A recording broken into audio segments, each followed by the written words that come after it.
வணக்கம் மக்களே, welcome back to கொஞ்சம் உப்பு நிறைய காரம்.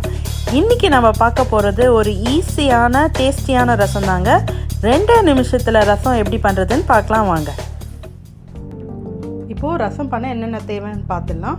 ஒரு பெரிய தக்காளி எடுத்து வச்சுருக்கேன், 2 பல் பூண்டு, 2 சின்ன வெங்காயம், கொஞ்சோண்டு கருவேப்பிலை, 1 வரமிளகா, 1 பச்சை மிளகா, கொஞ்சம் கொத்தமல்லி, மிளகு 1 டேபிள் ஸ்பூன், சீரகம் 1 டேபிள் ஸ்பூன், அதே மாதிரி தனியா 1 டேபிள் ஸ்பூன், துவரம்பருப்பு 1 டேபிள் ஸ்பூன், தேவையான அளவு உப்பு, கொஞ்சம் பெருங்காயம், அப்புறமா சர்க்கரை ஒரு அரை டீஸ்பூன் எடுத்து வச்சுருக்கேன். இது உங்களுக்கு வேணும்னா நீங்கள் போட்டுக்கலாம்.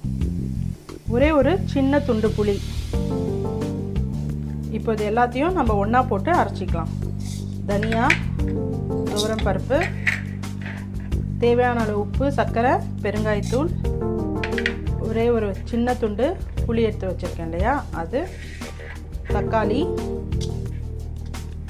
2 பல் பூண்டு, 2 சின்ன வெங்காயம், சீரகம், மிளகு, கருவேப்பிலை, கொத்தமல்லி, வரமிளகா, பச்சை மிளகா, இது எல்லாத்தையும் போட்டு ஒன்றா அரைச்சிடலாம்.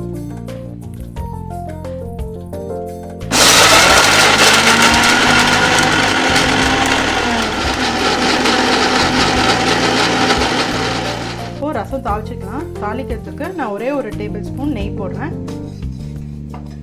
நெய் காயட்டும். நெய் காஞ்சிட்டு இப்போ நம்ம தாளிச்சிக்கலாம். கடுகு, உளுத்தம்பருப்பு போட்டு தாளிக்கிறேன்.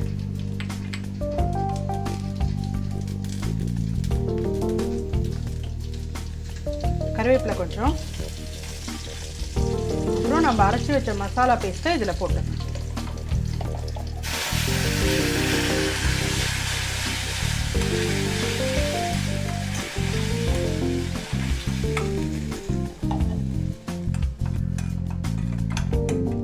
கொஞ்சம் லைட்டாக ஃப்ரை பண்ணணும்.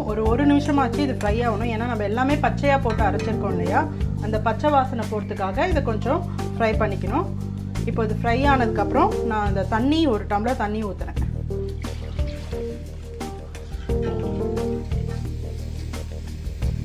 நான் தண்ணி ஊற்றிட்டேன்.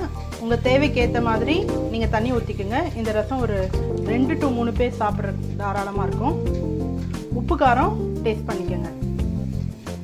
இப்போ உப்பு தேவைன்னா ஆட் பண்ணிக்கலாம். இது நான் சிம்மில் வச்சு கொதிக்க வைக்க போகிறேன்.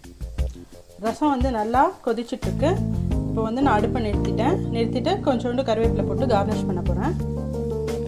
இந்த ஈஸியான 2 மினிட்ஸ் ரசத்தை உங்கள் வீட்டில் ட்ரை பண்ணி பாருங்கள்.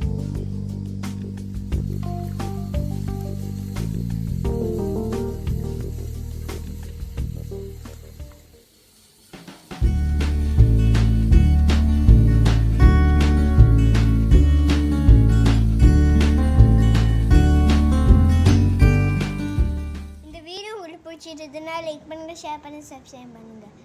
கூடவே பெல் ஐக்கானும் கிளிக் பண்ணுங்கள். பாய்.